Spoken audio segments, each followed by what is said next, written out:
നിങ്ങൾ നോക്കിക്കോട്ടോ 42. ഇപ്പൊ കുറഞ്ഞതാ, ഇച്ചിരി നേരം 43ആയിരുന്നു. ഇതേ 43, ഇടയ്ക്ക് 42, 43 കിടന്ന് കളിക്കുന്നുണ്ടോ. പോയി നോക്കാം അല്ലേ? എന്റെ പൊന്നു സാറേ, ഇത് ഇവിടുത്തെ നോർമൽ ചൂടാണെന്നുണ്ടെങ്കിൽ ആലോചിച്ച് ജൂൺ ആയത്. പിന്നല്ല, വെള്ളത്തിലാ ചൂടായതുകൊണ്ട്.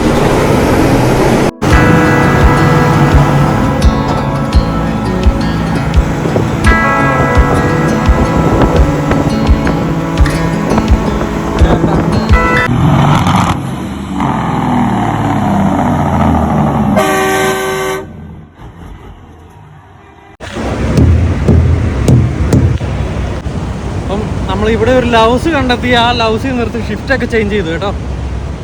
നമ്മളാണ് വണ്ടി ഓടിക്കേണ്ടത്. ഒടുക്കത്തെ ചൂടാ, ചൂടും ആവിയും. 44 ഡിഗ്രി സെൽഷ്യസ് കേട്ടോ.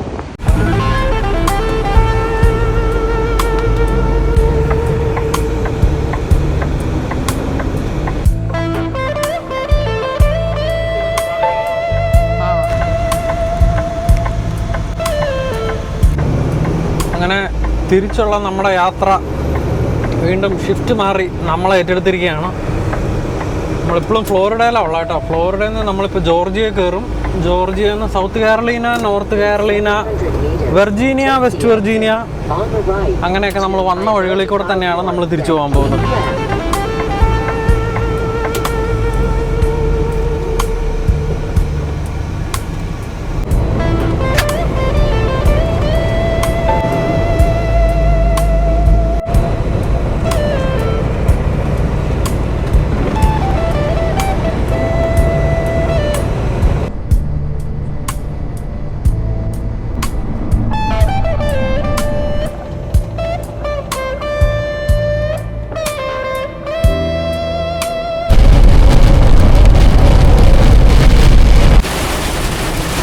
നമ്മളിപ്പോൾ വേണ്ട ഫ്ലോറിഡയിലെ ഡേറ്റോണ ബീച്ച് എന്നൊക്കെ കേട്ടിട്ടുണ്ട്. ഇവിടെ മോട്ടോർ സ്പോർട്സിൻ്റെ ഒക്കെ കാര്യം വരുമ്പോഴത്തേക്ക് ഡേറ്റോണ ബീച്ച് ഭയങ്കര ഫേമസ് ആണ്. നിങ്ങളൊന്ന് ഗൂഗിൾ അടിച്ചാൽ മതി, ഡേറ്റോണ ബീച്ച്.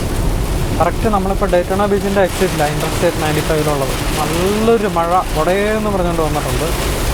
ആകാശത്ത് കുറച്ചു നേരമായിട്ട് കാർമേഘം ഇങ്ങനെ മൂടിക്കെട്ടി നിൽപ്പുണ്ടായിരുന്നു. അപ്പം ഞാൻ പ്രതീക്ഷിച്ചായിരുന്നു. ഒരു മഴ തുടങ്ങിയിട്ട് ഇപ്പോൾ 5 മിനിറ്റ് പോലും ആയിട്ടില്ല കേട്ടോ. പക്ഷേ റോഡ് നിറയെ വെള്ളം കയറി. നമ്മുടെ ടയേഴ്സ് മൂവ് ചെയ്യുമ്പോഴത്തേക്ക് നല്ല കെട്ടിക്കിടക്കുന്ന വെള്ളത്തിൽ കൂടെ മൂവ് ചെയ്യുന്ന ഒരു ഫ്ലോ ഉണ്ടല്ലോ, അത് നമുക്ക് ലിറ്ററലി ഫീൽ ചെയ്യാം. അപ്പോൾ അത്രയും ശക്തമായിട്ടുള്ള ഒരു മഴയാണ് ഇത്. നമ്മൾ നേരത്തെ സംസാരങ്ങളിൽ പറഞ്ഞിട്ടുള്ള പോലെ ഫ്ലോറിഡയിലെ മഴയും കാറ്റും ഒക്കെ ലോകപ്രശസ്തമാണല്ലോ. അറിയാവുന്ന പോലെ ഇടയ്ക്കിടയ്ക്ക് അമേരിക്കയിൽ വലിയ കാറ്റും മഴയൊക്കെ വരുന്നത് ഈ ഒരു ഫ്ലോറിഡ ഏരിയയിൽ വരാറുണ്ട്. നമ്മുടെ കേരളം നീണ്ടു കിടക്കുന്ന ഒരു സ്റ്റേറ്റാണ് ഈ ഫ്ലോറിഡ. അതുകൊണ്ട് തന്നെ നമ്മൾ മയാമി എന്നാണല്ലോ നമ്മൾ ലോഡ് എടുത്തത്. അതങ്ങ് താഴെ ഏരിയയിലുള്ള ഒരു സ്ഥലമാണ് ഈ മയാമി. അവിടുന്ന് ഇങ്ങനെ നീട്ടത്തിൽ കുറേ നേരം വണ്ടി ഓടിക്കണം. ഏകദേശം ഒരു 800 കിലോമീറ്ററോളം ഓടിക്കണം എന്ന് തോന്നുന്നു നീട്ടത്തിൽ ഫ്ലോറിഡയിൽ കൂടെ. എന്നാലേ നമ്മൾ ഫ്ലോറിഡ കടന്ന് ഇവിടുന്ന് നേരെ ജോർജിയയിലേക്ക് കയറുള്ളൂ. എന്തായാലും വിൻഷീൽഡ് ഒന്ന് ക്ലീനായി. അതുകൂടാതെ ടെമ്പറേച്ചർ ഒന്ന് താഴ്ന്നു പോകണം. ആ 44 ഡിഗ്രിന്ന് നമ്മൾ ഓടിക്കാൻ തുടങ്ങിയപ്പോൾ 44 ഡിഗ്രി ആയിരുന്നല്ലോ, അതൊന്ന് താന്നിപ്പം 27 ഡിഗ്രി ആയിട്ടുണ്ട്.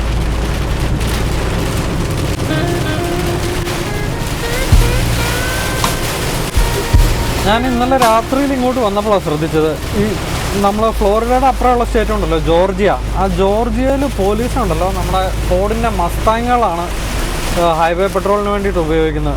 കാരണം മസ്താങ് കുറേ സ്പീഡിങ് ചെയ്യുന്ന വണ്ടികളെ സ്റ്റോപ്പ് ചെയ്ത് ടിക്കറ്റ് കൊടുക്കുന്നതൊക്കെ കണ്ടായിരുന്നേ. നമ്മളിങ്ങനെ റോട്ടിൽ കൂടെ വണ്ടി സ്പീഡിൽ ഓടിച്ച് പോകുമ്പോഴത്തേക്കും നമുക്കതൊന്നും വിഷ്വലാക്കി കയറ്റാൻ പറ്റിയിട്ടില്ല. അതുകൂടാതെ പണ്ട് നമ്മൾ ഫ്ലോറിഡ വരുമ്പോഴത്തേക്കും നമ്മൾ പോലീസ് കാറായിട്ട് ചലഞ്ചർ ഉപയോഗിക്കുന്നത് കണ്ടിട്ടുണ്ട്. സാധാരണ ചാർജർ പോലീസ് കാറായിട്ടുള്ള എല്ലായിടത്തും ഉണ്ടല്ലോ, പക്ഷേ കിടിലൻ ചലഞ്ചർ പോലീസ് കാറായിട്ടുള്ളത് ഞാനിങ്ങനെ ഫ്ലോറിഡയിലാണ് കണ്ടേക്കുന്നത്.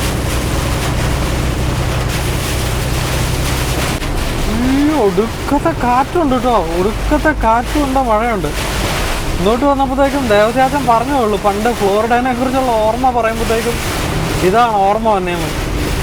അവരിന്നാൾ വന്നപ്പോഴത്തേക്കും ഭയങ്കര കാറ്റും മഴയും വന്നത്. അതുപോലെ നല്ല കാറ്റും നല്ല മഴ, ഇത് ഇടിയും വെട്ടുന്നുണ്ട്. ഈശ്വര,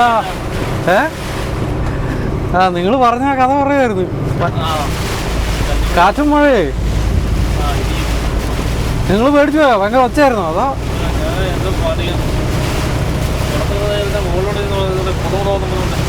അതായത് ഇത്രയും നേരം ഒരു കുഴപ്പമില്ലായിരുന്നു. സ്വിച്ച് ഇട്ട പോലെ ഒരു മഴ, ഈ കാറ്റൊക്കെ ബൊന്ന് പറഞ്ഞങ്ങ് വന്നതാ. ഒരു ചെറിയ ഇളങ്കാറ്റ് പോലും ഇല്ലാണ്ടിരുന്ന ഒരു സാധനം. ഒരു 10 മിനിറ്റ് ആയുള്ളൂ ഇപ്പൊ മഴ തുടങ്ങിയത്. ആ അപ്പൊ ഞാൻ പറയായിരുന്നു, നിങ്ങൾ നാളെ നിങ്ങളുടെ ഫ്ലോറിഡ എക്സ്പീരിയൻസ് പറഞ്ഞില്ലേ?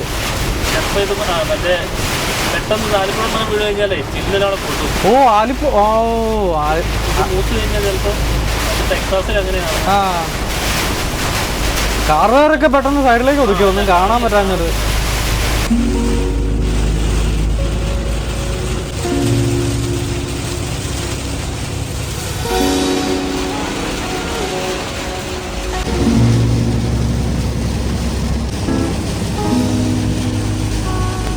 വന്ന സ്ഥിതിക്ക് മൈക്കും കൂടെ പിടിച്ചോ, ഇതിലൊക്കെ കമൻഡർ പറഞ്ഞങ്ങ് പോയേക്കാം. എനിക്ക് ഫ്ലോറിഡ വന്നിട്ട് ആദ്യമായിട്ട് എങ്ങനെ ഒരു എക്സ്പീരിയൻസ് കേട്ടോ. ആ ഞെട്ടിപ്പോവും. ഒരു ഇളങ്കാറ്റ് പോലും ഇല്ലേ, ബൊന്ന് പറഞ്ഞൊരു മഴ ഇത് റോട്ടിൽ നിറയെ വെള്ളം. നമ്മൾ ഈ വണ്ടിയുടെ ടയർ ഇങ്ങനെ കെട്ടിക്കിടക്കണ വെള്ളത്തിൽ കൂടെ പോകുമ്പോൾ നമുക്കറിയാലോ. അതുപോലെ റോഡിൽ എന്തോരം വെള്ളം, അതോടൊപ്പം ഇമാതിരി കാറ്റും. റോട്ടിൽ വരുമ്പോ ഇപ്പൊ കാറൊക്കെ ഉണ്ടല്ലോ, ഈ മറ്റേ സ്നോയിലുള്ള പോലെ തെറ്റും വേണേ. അതെ അതെ അതെ. അന്ന് ഇതുപോലെ മറ്റേ ടെക്സാസിൽ ഇതുപോലെ വെച്ചിട്ടേ ഇതുപോലെ ഇങ്ങ് വന്നു. എന്നിട്ട് ഇങ്ങനെ മറ്റേ കല്ലുമഴ പെയ്യുന്ന പോലെ മറ്റേ ഒറ്റയടിക്ക പെട്ടെന്ന് ഇങ്ങ് വന്നേ. അപ്പൊ നമുക്കൊന്ന് എന്നെ ചെയ്യണമെന്ന് അറിയത്തില്ല, ഇത് നിർത്തണോ അതോ ഇത് ചില്ലിലൂടെ പൊട്ടി പോകുമോ. ഇത് നിർത്തിയിട്ടാലും ഇത് ചില്ലിന്റെ മുകളിലേക്ക് വീഴുമല്ല മറ്റേ ആലിപ്പഴം. അത് നല്ല കനത്തില് അല്ലേ, മറ്റേ കടകടാന്ന് അടിക്കുന്നുണ്ടല്ലോ, പീസ് വീഴുന്നുണ്ടോ? അതെ, ടക്ക് ടക്കെന്ന് കേൾക്കുന്നില്ലേ? ചെറുതായിട്ട് ഉണ്ട് ഉണ്ട് ഉണ്ട് ഉണ്ട് ഉണ്ട്. അവൻ തുടങ്ങി ഉണ്ട്. ഇതല്ലേ തരി വരുന്നു ഉണ്ടോ ടക്ക്? ഞാൻ പറഞ്ഞല്ലേ അത് എല്ലാം കണ്ടന്റ് നമ്മളതൊക്കെ അല്ലാത്ത കാരണം കുഴപ്പമില്ല. ഓൾറെഡി പൊട്ടിയായിരിക്കും. അല്ല നമ്മൾ പറയുന്നില്ല, ഇത് പൊട്ടിക്കഴിഞ്ഞാൽ പണി പാടില്ല, നമ്മളൊക്കെ പോവും. അയ്യോ കാര്യം സീരിയസായിട്ടോ, കല്ല് വെച്ച് എറിയുന്ന പോലെ ഉണ്ട്. അതായത് നമ്മള് സ്പീഡും കൂടുമ്പോ ചിലപ്പോ ശക്തി കൂടുമ്പോ കട്ടി കൂടും. അതെ അതെ അതെ.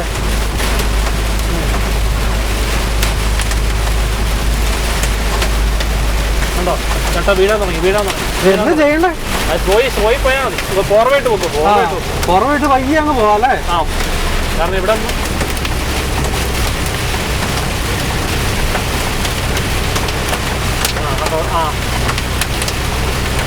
നല്ല കാരണത്തിൽ ആലിപ്പഴം വീഴുന്നുണ്ട് കേട്ടോ. ഇതല്ല എന്റെ ഹെയിൽ സ്റ്റോൺ, ഇതിനും വലിയ കനമൊന്നും വേണ്ട, ഒരെണ്ണം കറക്റ്റ് വീണാൽ മതി. ഗ്യാപ്പില്ല ഉണ്ടായിരുന്നെങ്കിൽ വണ്ടി നിർത്തി കാണിച്ചു കൊടുക്കായിരുന്നു. പക്ഷെ ഒടുക്കത്തെ മഴയും കൂടെയാ. എനിക്ക് ആദ്യമായിട്ട് ഫ്ലോറിഡ വന്നിട്ട് എങ്ങനെ ഒരു എക്സ്പീരിയൻസ്. കാരണം നമ്മളെപ്പോഴും വരുമ്പോൾ ഉള്ള വെയിലായിരിക്കുമല്ലോ. ഞാൻ പണ്ട് വന്ന ഫ്ലോറിഡ വന്നപ്പോൾ ഇതുപോലെ അന്ന് പിന്നെ മഴ പെയ്ത് ജോർജിയായി വെച്ചാ. ജോർജിയായി വെച്ചിട്ട് ഇപ്പൊ അതിന്റെ മറ്റേത് ഇങ്ങനെ ടക്ക് ടക്കെന്ന് അടിക്കുമ്പോ നമുക്കറിയാം. നിന്നിപ്പോ പ്രകൃതി അങ്ങ് മാറിയത്. ഇടിവാളും കിട്ടുന്നുണ്ട്. ഇടിവാളും കിട്ടുന്നുണ്ട്. ഇതിപ്പോ കേരളത്തിൽ നിന്നത്തെ അവസ്ഥയായി. നമ്മുടെ ജൂൺ മാസം ഉച്ച കഴിയുമ്പോഴത്തേക്കും ഒരു ജൂണാണല്ലോ. അത് ശരിയാട്ടോ. നാട്ടിൽ മഴ കുറവാന്നാ പറഞ്ഞത്. ഈ കാറുകാരൊക്കെ പെട്ടെന്ന് വരുമ്പോ തന്നെ, കൂടാതെ അവർക്ക് നമ്മുടെ അത്ര വിസിബിലിറ്റി ഇല്ലല്ലോ താഴെ. ഈ മറ്റേ വെള്ളം കിടക്കുമ്പം തെറ്റിപ്പോവും. ചെറിയ ടയറും കൂടെ സ്പീഡ് കൂടുമ്പോ മറ്റേ വീഴുന്നില്ലാത്തപ്പോ പിന്നെ കുഴപ്പമില്ല, സ്പീഡ് കൂടിയാലും കുഴപ്പമില്ല. ഞാൻ പറഞ്ഞു വെച്ചാൽ അത് വീഴുമ്പോ നമ്മൾ ഓടുന്ന സ്പീഡും അത് വീഴുന്ന ഇതും. അന്ന് ഞങ്ങൾ പോയപ്പോ ആദ്യമേ ആലിപ്പഴം അങ്ങ് വീണു. അത് വെച്ചൊന്ന് വണ്ടിക്കെട്ട് അതോടെ കല്ല് പെറുക്കി എറിയുന്ന പോലെ നമ്മള് പണ്ട് ഇതിന്റെ ഭയങ്കര സൗണ്ടല്ലേ. ഈ നമ്മുടെ സസ്കച്ചോൺ ആൽബർട്ട് ഏരിയയിലൊക്കെ ആലിപ്പഴം സ്ഥിരമായിട്ട് വീണ് കാറിന് ഡാമേജ് വരുന്നുണ്ട്. അവർക്ക് ഇൻഷുറൻസിൽ അത് ക്ലെയിം ചെയ്യാൻ പറ്റുമോ? അത് കൊടുത്താ നല്ലപോലെ. ഞാൻ ഇന്നാളൊരു ദിവസം വയോമിങ് വീണത്. അതെന്റെ ഞാനൊരു ടിക്ടോക്കിൽ എടുത്തു വെച്ചിട്ടുണ്ടായിരുന്നു. അത് റോഡ് നിറച്ച് ഇങ്ങനെ ഐസ് പോലെയായി, അതുപോലെ വീണു. നമ്മുടെ ഉരുളങ്കല്ല് വീണ് കിടക്കണ പോലെ. ഇവിടെ പിന്നെ മേൽപ്പാലം പോലും ഇല്ല. പക്ഷെ ടിക്ടോക്കിന് പോകുമ്പോൾ ഇങ്ങനെ കുറെ മേൽപ്പാലം പോകുന്നതിന്റെ അടി, പാലത്തിന്റെ അടി കൊണ്ട്.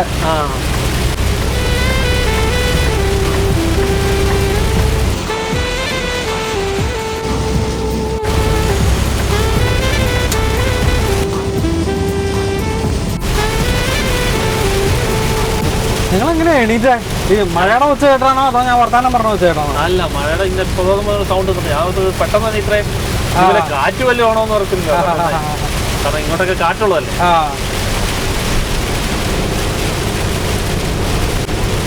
ഞാൻ പറയായിരുന്നു അതുകൊണ്ട് ടെമ്പറേച്ചർ ഒന്ന് താന്നു. 44 ഇപ്പൊ 23 ഒന്ന് താന്നു. ചൂട് മാറി. അല്ല, ഇതിനകത്ത് വേറെ അറിയോ, നമ്മുടെ നാട്ടിൽ ശ്രദ്ധിച്ചിട്ടുണ്ടോ, ചൂട് കൂടുമ്പോ പെയ്യുന്ന മഴയ്ക്ക് കനം കൂടുതലായിരിക്കും. കാരണം കൂടുതൽ ഈ ചൂട് കൂടുമ്പോ നമ്മുടെ നാട്ടിലും അങ്ങനെയല്ലേ. ഇപ്പൊ മഴ പെയ്യുമ്പോ ഭയങ്കര പെയ്യുന്നത് ചെറിയൊന്നുമല്ലോ, 1.5 പെയ്തല്ലോ, നല്ല പെയ്തായിരുന്നു. ഇവിടെ പെയ്തു അത്യാവശ്യം നല്ല 1.5 പെയ്ത്. പിന്നെ തെളിഞ്ഞു കേട്ടോ, ആകാശം തെളിഞ്ഞു വരുന്നുണ്ടെന്ന് തോന്നുന്നു. അതെ, ഏരിയ മാറിക്കഴിഞ്ഞാൽ ഒരു പോക്കറ്റ്. അല്ല, നമ്മൾ ഈ പോകുന്ന റൂട്ടിലെ ജോർജിയ ഇങ്ങോട്ടൊക്കെ ഏരിയ ഭയങ്കരമായിട്ട് മഴ പെയ്യുന്നതാണ്. കാരണം ഞാനൊക്കെ ഇന്നാള് പോയെന്ന് പറഞ്ഞു കഴിയുമ്പോൾ തന്നെ ഏകദേശം 7-8 വർഷം മുമ്പാ അന്ന് ഇതുപോലെ ശക്തമായ മഴയും കാറ്റും. അതായത് നമ്മളിങ്ങനെ നോക്കി നിൽക്കുന്ന സമയത്ത് നമ്മുടെ മുന്നിൽ ആ സൈഡിൽ നിന്നുള്ള മരത്തിന്റെ ചില്ല ഒഴുകി ഈ ഹൈവേയുടെ മുകളിൽ കൂടെയാ പോകുന്നത്. ഈ മരത്തിന്റെ ചില്ല കാറ്റും.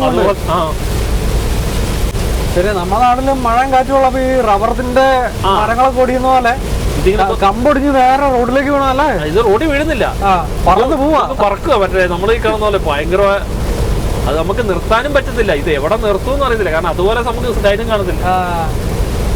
ഇനിയിപ്പോ നമ്മുടെ ഇപ്പുറത്തൊക്കെ വണ്ടി ഉണ്ടോ അത്രയും പോലും കാണത്തില്ലാത്ത രീതിയില്. നമ്മളിതൊക്കെ ഈ ടിവിയില് ന്യൂസിലെല്ലാം കണ്ടിട്ടുള്ളൂ. ഫ്ലോറിഡയില് ശക്തമായിട്ടുള്ള മറ്റേത് അടിച്ചു മറിച്ചടിച്ചു എന്നൊക്കെ പറഞ്ഞ് നമ്മൾ നോക്കുമ്പോഴത്തേക്കും വീടിന്റെ റൂഫൊക്കെ പറന്നു പോകുന്നതും ഇടുന്നതൊക്കെ അത്ഭുതപ്പെടുത്തി കളഞ്ഞു കേട്ടോ. നിപ്പ് എന്നെ കാറ്റുമായിരുന്നു, നല്ല മഴയും നല്ല കാറ്റും. ഇങ്ങോട്ടൊക്കെ ഉള്ള മഴ നിന്ന് കഴിഞ്ഞാൽ, മഴ ഇങ്ങനെ അടുപ്പിച്ച് പെയ്താലേ ചില ഭാഗത്തൊക്കെ ഫ്ലഡ് പോലെ ഒരു അങ്ങനെ വെള്ളപ്പൊക്കം അല്ലേ. അതായത് ഈ റോഡിലോട്ട് ഇങ്ങനെ ചിലയിടത്ത് ഇങ്ങനെ വെള്ളം കയറി വരും. ഈ ഇങ്ങനെ മുമ്പേ കണ്ടില്ലേ, ഇങ്ങനെ ചാല് പോലെ ഉള്ളിടത്തൊന്ന്. കാരണം ഇവിടെ ഇങ്ങനെ അങ്ങനെ പെട്ടെന്ന് ഒഴുകിപ്പോയല്ലോ, പെട്ടെന്ന് ഒഴുകിപ്പോവാനുള്ള സെറ്റപ്പ് ഇല്ല അല്ലേ. പരന്ന് കിടക്കുക. ഞാൻ ആലോചിച്ച് 2 സൈഡിൽ ഇവർക്ക് മറ്റേ വലിയ കടലുണ്ടല്ലോ. അല്ല, അതുണ്ട്. പക്ഷെ ഞാൻ പറഞ്ഞ ഇവിടുത്തെ ഈ വെള്ളം ഒഴുകിപ്പോ അവിടെ വരെ എത്താനുള്ള ഒരു സെറ്റപ്പ് ഇല്ല. അടുപ്പിച്ച് പെയ്താലേ ഈ വെള്ളം താഴുമില്ലെന്ന് തോന്നുന്നു ഇവിടുത്തെ മണ്ണില്. ഒരു ചതുപ്പ് പോലെ നടക്കല്ലേ. അതിപ്പോ നമ്മുടെ ഞങ്ങൾ താമസിക്കുന്ന കേംബ്രിഡ്ജിൽ പോലും ഉണ്ട്. നമ്മൾ ആ 401 നിന്ന് കയറി കഴിയുമ്പോൾ അപ്പൊ ആ ഭാഗത്ത് ഇങ്ങനെ 2 സൈഡിൽ ഇങ്ങനെ മരങ്ങളുണ്ട്. പക്ഷെ മരത്തിന്റെ അതിന്റെ ഇടയിലെല്ലാം വെള്ളം കിടക്കുക. അപ്പൊ കുറെ നാളായിട്ട് ആ മരമെല്ലാം ഇങ്ങനെ ഉണങ്ങി ഇങ്ങനെ ഒരു വേറൊരു ലുക്കിലൊക്കെ കിടക്കുക. അപ്പൊ നമ്മൾ നോക്കുമ്പോ നല്ല വ്യൂ ഒക്കെ ആണ്. പക്ഷെ അവിടെ അടുത്തുള്ള കുറെ വീടുകളിൽ നോക്കിയപ്പോ അവരുടെ എല്ലാം ബേസ്മെന്റിൽ വെള്ളം ലീക്കേജ് ഉണ്ട്. കാരണം ബേസ്മെന്റിന് താഴെയും ഈ മണ്ണിൽ വെള്ളമാ ചതുപ്പാ, വെള്ളമായിട്ട് തന്നെ കിടക്കുന്നത്. അപ്പൊ അത് ബേസ്മെന്റിന്റെ ഇതിലേക്ക് ചെറിയ ഇതിലൂടെ കയറി, അതായത് ഫിനിഷ് ചെയ്തിട്ടേക്കുന്ന ബേസ്മെന്റിന്റെ ഫ്ലോറിൽ ചവിട്ടുമ്പോൾ വെള്ളം ഇങ്ങനെ ടൈൽസിന്റെ ഇടയിൽ കൂടെ, ടൈൽസും മറ്റേ ഇതിന്റെ ഒക്കെ വരാനെ വീടിന്റെ വില ഇടിയാൻ വേറെ വല്ലതും വേണോ?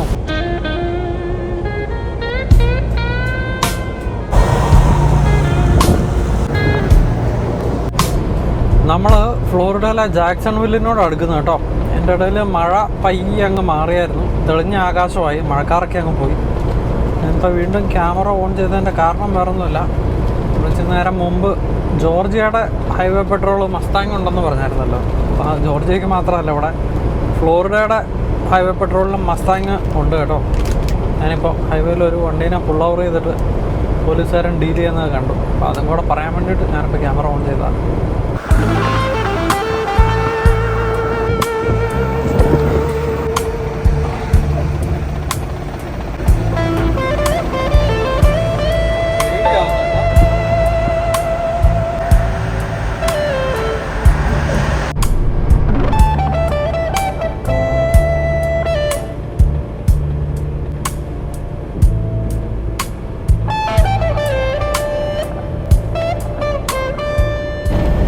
സമയം 8 മണിയായിട്ടോ വൈകിട്ട്. ദില്ലൻ സൺസെറ്റ് ഒരു സൈഡിൽ കൂടെ നടക്കുന്നുണ്ട് നമ്മുടെ ലെഫ്റ്റ് സൈഡിൽ. അതോടൊപ്പം വളരെ മനോഹരമായ ഒരു പാലത്തിലേക്ക് നമ്മൾ കയറിക്കൊണ്ടിരിക്കുക.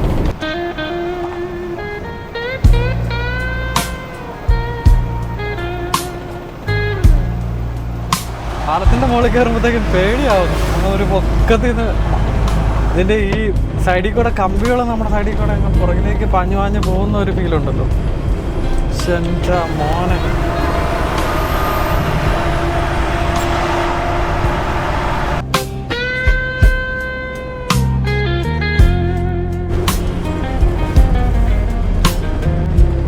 കാലിഫോർണിയ കയറാൻ നേരത്തെ അഗ്രികൾച്ചറൽ ഡിക്ലറേഷൻ ഉണ്ടല്ലോ. എന്തെങ്കിലും അഗ്രികൾച്ചറൽ പ്രോഡക്റ്റ് പുറത്തേക്ക് കൊണ്ടുപോകുന്നുണ്ടോ, അല്ല പുറത്തേക്ക് കൊണ്ടുപോകുന്നുണ്ടോയെന്നല്ല, അങ്ങോട്ട് കൊണ്ടുപോകുന്നുണ്ടോയെന്ന്. അപ്പോൾ അതുപോലെ ഒരു ഡിക്ലറേഷൻ സെറ്റപ്പ് ഇവിടെ ഫ്ലോറിഡയിലേക്ക് കയറുമ്പോഴും ഇറങ്ങുമ്പോഴും ഉണ്ട്. നമുക്കതങ്ങനെ ഒരു പതിവില്ലാത്ത കാരണം നമ്മൾ സ്ഥിരം ഇങ്ങോട്ട് വരാറില്ലല്ലോ. അപ്പോൾ അതുപോലെ ഒരു സെറ്റപ്പിലേക്ക് കയറിയേക്കുവാണേ. എന്താണ് സംഭവിക്കുന്നതെന്ന് നോക്കാം. നമ്മുടെ റൈറ്റ് സൈഡിൽ ഇവരുടെ കുറച്ച് വണ്ടികളൊക്കെ പാർക്ക് ചെയ്തിട്ടുണ്ട്, കിടിലം വണ്ടികൾ. അതിൻ്റെ അകത്ത് എല്ലായിടത്തും കാണുന്ന പോലെ ഫോർഡിൻ്റെ എക്സ്പ്ലോറർ ഉണ്ട്, പിന്നെ ഡോഡ്ജിൻ്റെ ചാർജറുണ്ട്.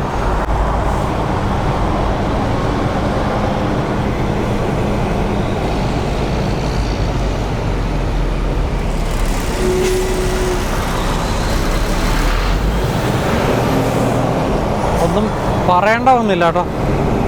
ചില്ലിൻ്റെ അകത്തുനിന്ന് തന്നെ നമ്മുടെ ഓഫീസർ അവർക്ക് ഡീറ്റെയിൽസ് എല്ലാം കിട്ടിക്കാണാം. അവർ ഇങ്ങനെ കൈകൊണ്ട് പൊക്കോളം കാണിച്ചു. അപ്പോൾ അതുകൊണ്ട് നമ്മൾ നേരെ പോന്നു.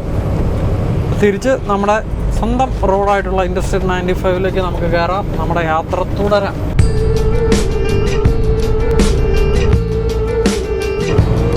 അങ്ങനെ നമ്മൾ ഫ്ലോറിഡയോട് വിട പറയുകയാണ്. ഫ്ലോറിഡയിലെ അവസാന മൈലാണ് നമ്മുടെ മുമ്പിലുള്ളത്. Thank you for coming to Florida എന്ന് പറയുന്ന ബോർഡ് ദേണ്ട നമ്മുടെ റൈറ്റ് സൈഡിൽ വരുന്നു.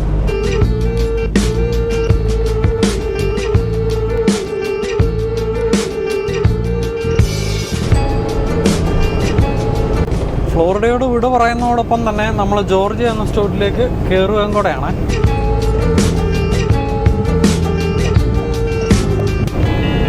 ജോർജിയ